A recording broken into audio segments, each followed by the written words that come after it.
Amunanga trick. Yes, babe. Mwandira kwira tupovala vest yanuyo. Bwanjiso. Basi ndimasangalala kuiona mimba yako ija pamtunda. Kodi nanunso mukuyankhula bwanji? Ndikuti uli ndi mimba yabwino imandisangalatsa be. Zikomo be. Olosoro mkazi wa neba dzulo amatero. Wati chani trick? Ndikufunsa kuti wanena kuti chani za mkazi wa neba. Kodi cha?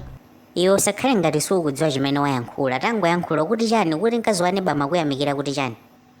Kodi ndati chani? Kodi ndimati chani? Ndimakuyamikira za mimba yako. Ndo kuti mkazi wa neba sodzulo anakuyamikira za mimba yakoyo. Nde ndikufunsa kuti anayiona kuti iko mimbayo.